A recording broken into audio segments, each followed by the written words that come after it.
অন্তর্বর্তীকালীন সরকারকে দেশের সার্বিক অর্থনৈতিক প্রবৃদ্ধির জন্য আইসিটি খাত নিয়ে বিশেষ নজর দেওয়ার আহ্বান জানিয়েছেন আইসিটি ব্যবসায়ীরা। শনিবার এই বিষয়ে এক আলোচনা সভার আয়োজন করে সমমনা তথ্য প্রযুক্তি ব্যবসায়ী নেটওয়ার্ক। রাজধানীর গুলশানে একটি হোটেলে এই আলোচনা সভার আয়োজন করা হয়, যার প্রতিপাদ্য ছিল বাংলাদেশ 2.0 কেমন দেখতে চায় আগামী দিনের তথ্য প্রযুক্তি খাত। এ সময় ব্যবসায়ীরা বলেন, কোনো প্রকার রাজনৈতিক বিদ্বেষ যেন আইসিটি খাতের প্রবৃদ্ধিতে বাধা না হয় সে বিষয়ে নতুন সরকারের নজর রাখতে হবে। এছাড়াও ইন্টারনেটের নিরবচ্ছিন্ন সংযোগ বজায় রাখার জন্য একে মানবাধিকারের সাথে তুলনা করেন তারা। এ সময় তারা বৈষম্য বিরোধী আন্দোলনে শহীদদের স্মরণে 1 মিনিটের নীরবতা পালন করেন। আমাদের যে ট্রেনিং প্রোগ্রামগুলো আমরা করাচ্ছি, এইটা যেন আসলে রিশাফেল করা হয়, প্রপারভাবে ইন্ডাস্ট্রি ওরিয়েন্টেড করা হয় এবং এইখানে যেন একটা কোয়ালিটিকে এনশিওর করা হয়। এটা ইন্টারিম গভর্নমেন্টের কাছে আমাদের প্রত্যাশা থাকবে, এটা যেন আসলে এনশিওর করতে হয়। আমাদেরকে এটা এনশিওর করতে হবে যেন ইন্টারনেটটাকে কখনোই আর অফ করে দেওয়া না হয়। আমাদের খাদ্য, বস্ত্র, বাসস্থানের মতো ইন্টারনেটও কিন্তু একটা মৌলিক অধিকার। এটাকে আসলে কোনো গভর্নমেন্ট কোনো অবস্থাতে যেন আসলে বন্ধ করে দিতে না পারে, সেটাকে আসলে আমাদের এনশিওর করতে হবে। সামুদ্রিক জলাশয়ে oyster green mussel seaweed চাষ হচ্ছে কক্সবাজারে। খুরুশকুলের রাস্তার পাড়া, বাঁকখালী নদী ও মহেশখালী চ্যানেলের নোনা জলাশয়ে এসব চাষ হচ্ছে। ব্যবহার করা হচ্ছে শুধুমাত্র বাঁশের ভেলা, প্লাস্টিক ড্রাম, রশি, প্লাস্টিকের নেটের খাঁচা। সফলতার পাশাপাশি বৈদেশিক মুদ্রা অর্জনের স্বপ্ন দেখছেন উদ্যোক্তারা। সিয়াম সোহেলের তথ্য, মোহাম্মদ ইউনুসের ছবিতে ডেস্ক রিপোর্ট। এ যেন বদলে যাওয়া এক কক্সবাজার। বিজ্ঞানের প্রযুক্তির এই যুগে কক্সবাজারকে ঘিরে তৈরি হয়েছে নানা উদ্ভাবন ও সম্ভাবনা। এবার সামুদ্রিক জলাশয়ে ওয়েস্টার গ্রিন মাসেল সিউইড চাষ হচ্ছে কক্সবাজারে।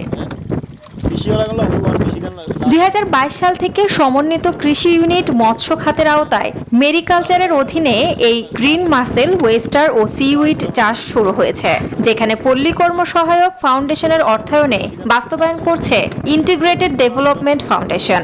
এই চাষের মাধ্যমে খুরুশকুলের অনেক বেকার যুবক ও নারীর তৈরি হয়েছে কর্মসংস্থান। কক্সবাজারের তৈরি হওয়া নানা সম্ভাবনার এটি একটি উজ্জ্বল কর্মসংস্থান, যা অল্প পুঁজিতে লাভটা অনেক বেশি। তবে এই কাজে অংশগ্রহণের আগে নিতে হয় চাষের উপর প্রশিক্ষণের মাধ্যমে দক্ষতা, অভিজ্ঞতা। 8 মাস সময় লাগে।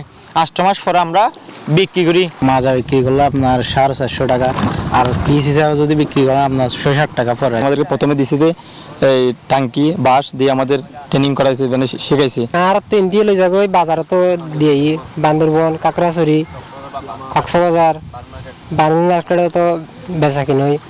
আইডিএফ এর কর্মকর্তারা বলছেন, অগভীর নোনা জলাশয়ে ঝিনুক চাষ একে অপরের কাছ থেকে দেখে ঝিনুক চাষের দিকে ঝুঁকে পড়ছে হতদরিদ্র মানুষরা। শুধুমাত্র বাঁশের ভেলা, প্লাস্টিক ড্রাম, রশি এবং প্লাস্টিকের নেটের খাঁচা দিয়ে নানা প্রক্রিয়ার মাধ্যমে 6 থেকে 8 মাসের মধ্যে তৈরি হয় এসব শামুক ও শৈবাল, যা এসব প্রযুক্তি ব্যবহারে উদ্যোক্তা ও চাষিরা সফলতার মুখ দেখছে বলে মনে করছেন এই কর্মকর্তা। যে সদস্য আছে এদেরকে আমরা প্রশিক্ষণপ্রাপ্ত করা হয়। প্রশিক্ষণপ্রাপ্ত করার পরে এদেরকে বিভিন্ন উপকরণ সহযোগিতা করা হয়। মাসেলটা উৎপাদন করার পর তাদের যে বাজারজাতকরণ ক্ষেত্রে আমরা বিভিন্ন রেস্টুরেন্ট যেগুলো আছে কক্সবাজার বিভিন্ন হোটেল, রেস্টুরেন্টে আমরা এটা সাপ্লাই দিতে পারি। নতুন এই সম্ভাবনার মাধ্যমে দেশের সুনীল অর্থনীতিতে বড় অবদান রাখবে বলে মনে করছে সংশ্লিষ্টরা। Desk report, news 24। এলো instant milk powder happy cow, যেমন সাশ্রয়ী তেমনি পুষ্টিগুণে ভরপুর। আর এটা নিউজিল্যান্ডের গরুর দুধ। হ্যাপি কাউ, গরুর দুধের স্বাদ সবাই পাক।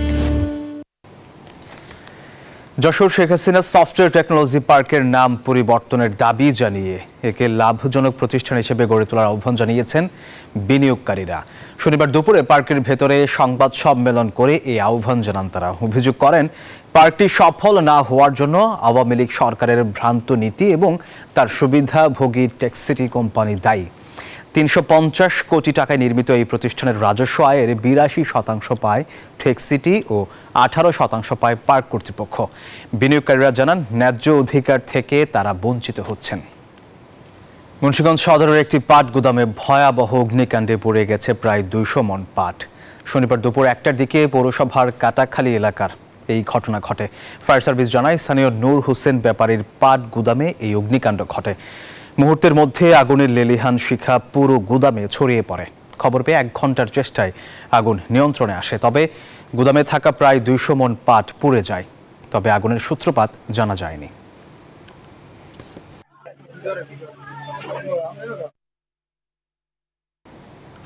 চাহিদা অনুযায়ী সরবরাহ কমে যাওয়ায় বগুড়ার কাঁচা মরিচের দাম এখন প্রতি কেজি 300 টাকা। 3 দিন আগে পাইকারি বাজারে 160 থেকে 180 টাকা কেজিতে বিক্রি হওয়া কাঁচামরিচ এখন বিক্রি হচ্ছে 260 থেকে 280 টাকায়, আর খুচরা বাজারে বিক্রি হচ্ছে 300 থেকে 320 টাকায়। বিক্রেতারা বলছেন, দেশীয় মরিচের উৎপাদন কম এবং ভারতীয় মরিচের সরবরাহ না থাকায় দাম বেড়েছে। বাজারে সরবরাহ বাড়লে দাম কমে আসবে বলে জানিয়েছেন ব্যবসায়ীরা।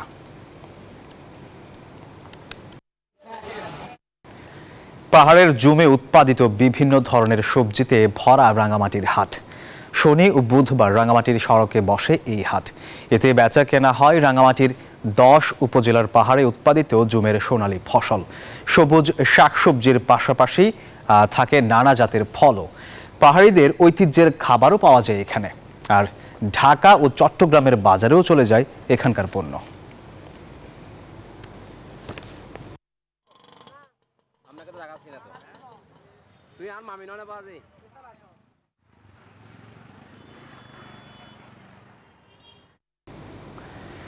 দর্শক, এই ছিল আমার কাছে পূবালী ব্যাংক বিজনেস এক্সপ্রেসের খবরে।